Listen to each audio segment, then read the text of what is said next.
glass. I mean, think about it. It's literally all around us. We look through it, we drink from it, we build our cities with it. It's so common we barely even see it anymore. But the story behind the see-through material? It's an incredible tale of human ingenuity, a quest that took thousands of years to solve one problem after another. So let's dig into how this invisible revolution really happened. Go ahead, take a look at the window closest to you.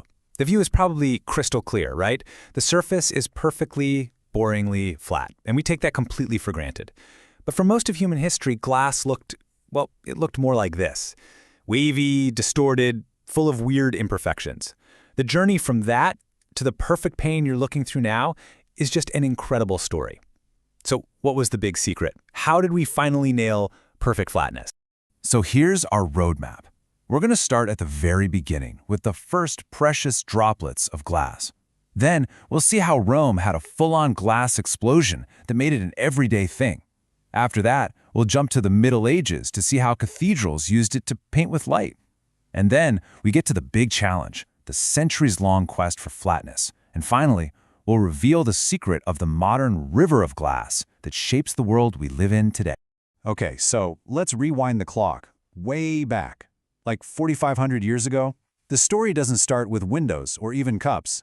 It starts with a much more basic problem. How in the world do you even make this stuff from scratch? Forget perfection. The first challenge was just creating it at all. The first glass objects we know of pop up around 2500 BC in Mesopotamia. And they were just simple beads. Honestly, they were probably made by accident, maybe as a side effect of making metal tools. It took another 1,000 years, until about 1500 BC, before artisans in Egypt and Western Asia really figured out how to make actual vessels. And getting it to be clear, that came even later. So how did they make those first bottles? Well, with a method called core forming, which sounds about as fun as it is. Imagine this, you build a little bottle-shaped core out of sand and clay.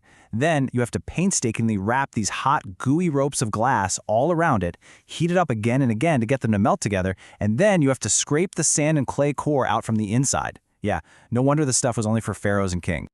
You can really see the evolution in their techniques, though. On the left, you've got a classic core-formed flask from Egypt, made with those slow, careful coils. But check out the mosaic bowl on the right. That was made by arranging and melting colored glass rods inside a mold. It's a huge leap in artistry for sure, but the process was still incredibly slow, which kept glass strictly in the luxury goods category. Now, for glass to really change the world, it couldn't stay a luxury item forever. The next big problem was all about scale. How do you take this precious, expensive material and make it something that everybody can get their hands on? Well, the answer to that was going to come from the Roman Empire. And here it is, the breakthrough. The single biggest game changer in the history of ancient glassmaking was the invention of the blowpipe. It was discovered around the 1st century BCE on the Syro-Judean coast, and this simple hollow tube changed everything. All of a sudden, you could make a glass bottle in minutes, not hours or days, and the impact was just enormous. With glass blowing, you could pump out vessels so fast and so cheap they were actually less expensive than pottery. This quote says it all. Glass basically became the Roman version of plastic. It was a cheap, versatile, everyday material you could use for anything. Storing wine, shipping olive oil, you name it. But here's the crazy part. Cheap didn't mean it was ugly or crude. Roman glassmakers took this new technique and just ran with it, pushing it to incredible artistic levels. I mean, they could make a simple, elegant pitcher for your kitchen table, like the one on the left, but they could also create these mind-blowingly complex works of art, like the cage cup on the right. That kind of versatility was just unheard of. All right, so after the Roman Empire falls, the story of glass takes a totally different turn. It's not about function anymore. It's about faith. The new challenge wasn't about making containers, it was about telling epic stories and creating a sense of awe inside the massive new cathedrals of medieval Europe. You see, as Gothic architecture got more and more sophisticated, with its pointed arches and flying buttresses, it opened up these huge stone walls and created massive spaces for windows. And in an age where most people couldn't read a single word, these windows became the perfect medium. They were, basically, illuminated Bibles, telling the most important stories through these incredible pictures made of colored light. So stained glass was way more than just pretty decoration. It was a technology for controlling sunlight, for transforming it into beauty and meaning. These illuminated wall decorations turned dark, imposing stone buildings into these heavenly, transcendent spaces. It was visual storytelling for an entire culture, and the art form spread like wildfire all across Europe. But here's the thing. While artisans were becoming masters of color, the big challenge of making large, perfectly clear, flat glass was still completely unsolved. And that brings us to the next great technological mountain to climb, the centuries-long, super frustrating quest for the perfect window. For hundreds of years, you basically had two options. And neither one was great. The first was crown glass. You'd spin a blob of molten glass until it flattened out into a disc. The problem? It always left this thick, distorted bullseye right in the middle, and you couldn't make very big paints. The other option was cylinder glass. You'd blow a giant cylinder, cut it open, and try to flatten it. You could get bigger sheets this way, but the glass always ended up wavy and uneven, just like that old window we saw at the start. People kept trying, though. During the Industrial Revolution, new ideas came along. In 1848, a guy named Henry Bessemer tried squeezing hot glass between rollers. By the 1920s, factories were making these continuous ribbons of glass. But they all had the same fundamental flaw. The surfaces were never perfect.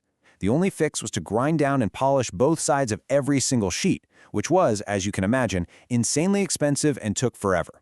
The problem wasn't really solved until 1953, when a man named Alistair Pilkington decided to think about it in a completely new way. And this is where our story reaches its climax, the invention of the float glass process. It was a solution so brilliant and so simple that it would finally perfect flat glass and, in doing so, completely change the face of our modern world. So here's the puzzle that had stumped the smartest engineers for generations. How do you make a sheet of glass with two perfectly parallel, absolutely flawless surfaces without ever touching it? Without grinding it, without polishing it, how do you just let nature do all the hard work for you? The answer was just pure genius. Instead of fighting with the glass, trying to force it flat with machines, you pour the molten glass onto something that is already, by its very nature, perfectly flat, the surface of a liquid. Specifically, a giant bath of molten tin. And this is what they came up with. It's called the Pilkington process, developed by Sir Alistair Pilkington and his colleague Kenneth Bickerstaff over 7 long years of trial and error. What they created was essentially a non-stop flowing river of perfect glass. So here's how this amazing river of glass actually works. First, you melt all the raw materials, sand, soda ash, limestone, in a massive furnace. Then, that molten glass gently flows out onto that perfectly calm bath of molten tin. And here is where the magic happens. The bottom of the glass becomes perfectly flat against the tin, while gravity pulls the top surface perfectly flat. The result is a continuous ribbon of flawless glass. Finally, it's slowly cooled down, that's called annealing, to make it strong and remove any stress. No grinding, no polishing, just pure physics doing the job. And the impact of this process? Well, just look around you. It is quite literally everywhere. Every modern window in your house, every car windshield, every mirror, so many tables and shelves, they're all made from float glass. It is the invisible foundation of modern architecture and design. It's the technology that made the transparent world we live in today even possible.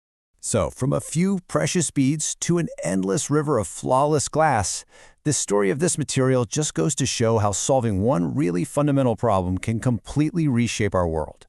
This invisible technology defined the look of our age. It makes you wonder, what will be the next one?